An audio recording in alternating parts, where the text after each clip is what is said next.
Eve. Welcome. Tell us a little about yourself. Hi, my name is Eve Anderson. I live in the London South East area for the past 30 years, but I'm originally from the Midlands. You've been thinking about the song Gangster's Paradise for a while. Tell us about it. Okay, well, Gangster's Paradise actually is one of the hip-hop songs that I like a lot. It's from 1995. It's associated with the film Dangerous Minds, and the rapper in that song is Coolio. I've always liked it because of the beat to it, and it's one of the rap songs I actually know most of the words to. And so I heard it again recently, and it really brought back memories all these years later. And then I heard it again just a few weeks ago, and I started to listen to the words that he was actually rapping, and you can actually hear them very clearly. And then I started to think really about what he was saying, particularly looking at the situation that we have here in the London and South East. Certainly we've seen a lot of knife crime since the year began, and I really thought about the whole phrase of Gangster's Paradise. It seemed to be a contradiction in terms that I didn't think about before. Being a gangster, how is that a paradise? It is because of the things that you're able to get, the life that you're living, the money, the things that you're able to buy, the lifestyle you're able to live. But when you think about the words of the song, they're actually running quite true with what we're seeing today. There's a part of the song that says, I'm 23 now, but will I live to see 24? The way things is going, I don't know. And what we're seeing in London, South East, is even worse than that, because they're not even living to see 23 or 24 in this lifestyle.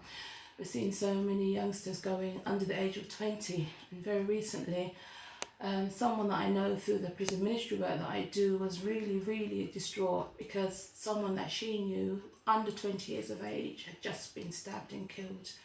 And when you look at that story, it is a tragedy. I think the thing about it most is that those children could be our children. The fact that they're not our children today is a blessing, but it could be any one of us tomorrow. Our children are living in different times to what we lived in when we were younger, maybe 30 or 40 years ago. We didn't see knives, we didn't see guns, but youngsters as young as maybe 10 or 9 are being approached in certain areas by gangs. I'm not just saying gangs, there's other criminal lifestyles that our youngsters are being sucked into, particularly because we're talking about this song. Now when I hear it, and the second time I heard it in recent times, I started to cry because I thought how horrible the whole thing is. And we're finding more and more of it becoming more prevalent in all different areas in major cities. And the question is to us, what can we do about it? Part of the song says, tell me, why are we so blind to see that the ones we hurt are you and me? It's very simplistic, but it's true. We're not having empathy. There's not empathy on the streets. It's this whole, if you come in my area, you're done for, or I'm going to come in your area, retribution. So it's a backwards and forwards that's going on, and we need to think about how we can stop that. I'm not saying I have the answer, but I'm saying how we need to ask ourselves how we can be part of the solution. And as people, whether we're parents or not, the fact of the matter is most of this is affecting the black and minority ethnic community, and that's us, whether it's our son or daughter or not. What we need to do is find out, how can we help community groups? How can we help faith groups? How can we help the parts of society that are set up to actually try and rehabilitate people, move them away from this lifestyle? What can we do? Now, I don't know if you're like me, but every time I see another story, I cry. It makes me cry, outside or inside, because I think, why? When will the change come?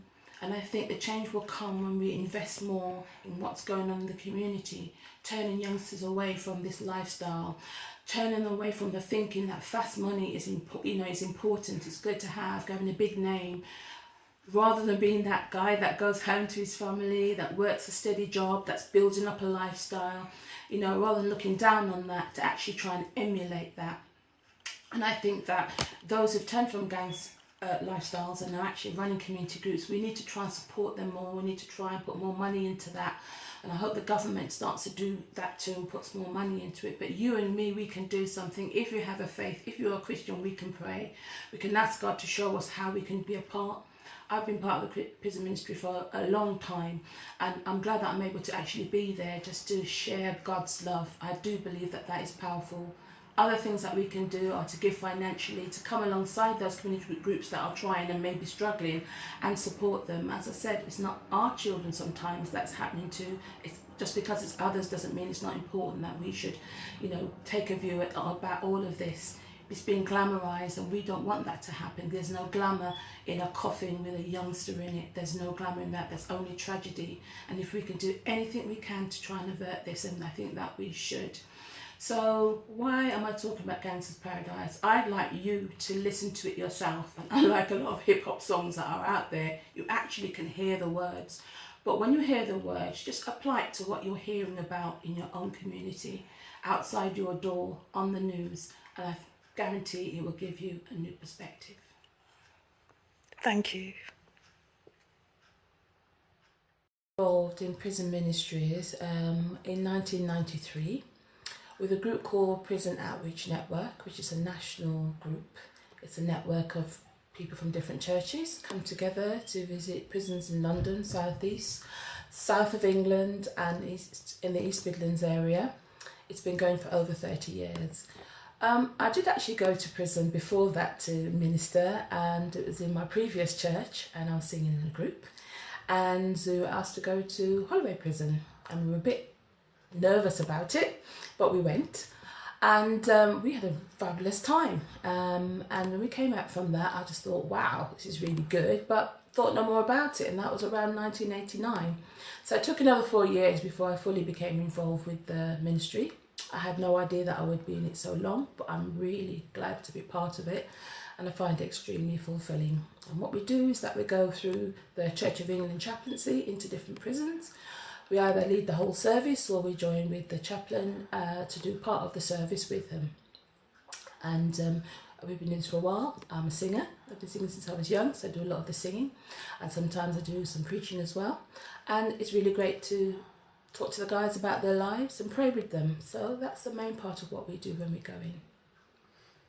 Some of the prisoners that you've met, tell us about a few that stood out to you. Oh, wow.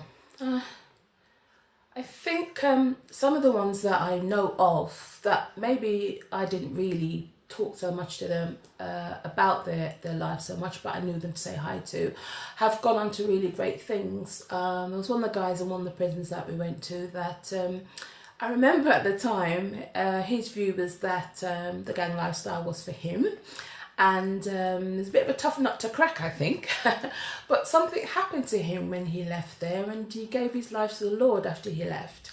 And he's doing great things in the community, and he's even been into the highest levels of some of the financial institutions, one in particular, to talk to the board, the board there about what they can do to actually help the community. What can they do? What can they put into it? So I think about him a lot, simply because the power of God is there to change lives.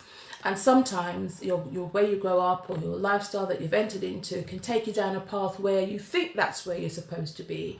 But for him, he had his mind changed radically. And in doing so, he started to do things that were going to help the community. So I think when I think about him, I think of him as being one of the great success stories.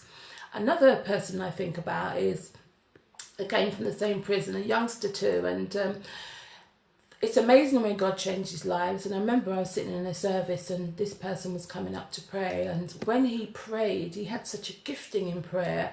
I actually looked up and thought, is he reading this from something? Because people do sometimes, but he wasn't. He was praying from his heart and from his spirit. And I remember that when he left that prison, I was, obviously you pray with them and you hope that everything works out for them. And actually, a little while later, we went way out into the southeast and we went to a prison visit there. And, lo and behold, there he was in an open prison about to, be discharged. But again, he was talking in such a powerful way about the changes in his life. And also, not only in his life, but he was able to also bring relatives of his to know Christ while he was in prison. And I just think that's an amazing, amazing testimony of what God can do to change lives. So prison ministry is about helping people to get closer to God? Is that what your work is about? It's about sharing the gospel with those who are in prison. And, it's following what Christ said about when, he says, I was in prison and you visited me. And, we're making that a reality in terms of what he means. He means not to forget those who society may forget. And we understand why people might feel that way, but, it's something that Christ told us to do. So it's not only about getting people to be closer to Christ, those who come to know him through prison, yes, we want to encourage them, but our main thing is to evangelize, is to tell people in prison about Christ, hoping that and praying that they will come to know him. And the word we use a lot, I like to use a lot, is transformation, because that whole thing about transformation doesn't come from the world, it comes from the Bible. The Bible tells us that we should be transformed by the renewing of our minds, and that's in the New Testament. So the whole thing we talk about change is transformation. And there's many people that are in prison who think they are forgotten, and maybe they are forgotten because maybe they've done things that people just want to forget about. They want to forget about them. But we want to tell them that God has never forgotten them. And yes, he still loves them. No matter what they have done, he still loves them, because we know that God loves all sinners. We're his children. So it's interesting that prisons are allowing religious groups to come in and minister to their inmates. Whereas that's not generally welcomed in the workplace or in schools anymore. Tell me a bit about that. The difference about prisons and other establishments is that it is the law to allow prisoners to access acts of worship for their own faith. So there's not only Christian chaplains, there are chaplains from other faiths as well, and also of no faiths. There are chaplains also of that other people who have no faith that you know about. There are chaplains for them. So there actually is a pagan chaplains as well in prisons. You might allow to know that. So it's important that people in prisons get an opportunity to access acts of worship.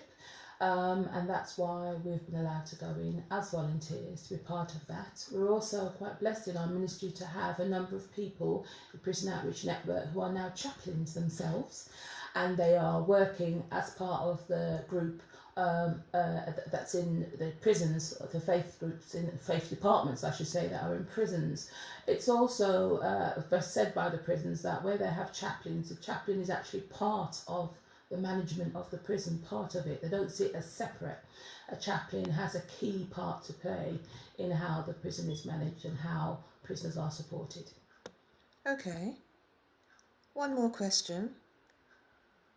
The prisoners that you come across, does there seem to be hope? Is there a feeling that they're here once, they'll do their time, they'll come out, and they'll never come back in? Or are there some that you come across who are quite hard in the sense that they don't care, and it's likely that if they are released, they'll probably reoffend and come back again? What's your view there? I think from my own experience, you see prisoners in all different categories. We've seen prisoners who I've seen once, I've never seen again, even though we've been going to the prisons for many years. I've seen a number of prisoners who I've seen a number of times, and it's all one again recently. And, sometimes it's exactly the same thing that they've done before, that they do again. And the prisons will talk about repeat offenders, and so for some people they are not necessarily institutionalised, but something like that. Some people who find it hard to be on the outside, they reoffend, they end up back inside. And, I think the thing is that whatever category someone is in, we still bring them the same message of hope and transformation through Jesus Christ. And, if I see someone that I've seen before, I do say to them, if they like to tell me what happened, and normally they try and tell you straight away, oh, this is what happened to me. And I tell them, look, I'm going to pray for you exactly on what you're talking about, what's happened, so that it doesn't happen again. And I pray that God will transform them. That's all you can do. There is hope for everyone, for every single prisoner, even the most hardened prisoner. I do recall one time I went into a prison and I was talking to a prisoner, and this is why it stands out in my mind, that he seemed so hard, his eyes were so cold. As much as I was telling him about Jesus, I could feel in my spirit there was someone or some people that he did not want to forgive. His eyes just told that story. He was listening to me. He wasn't being disrespectful, but I could see the hardness was there. So I remember that when I actually left that prison, he was going to be leaving soon, and I went home. For the best part of that week, I kept praying for him, calling his name before God. And though I did not see him again, my hope and prayer is that his life has changed. He's given his heart to Christ, and everything is different now. Thank you. And thank you for what you do. Thank you.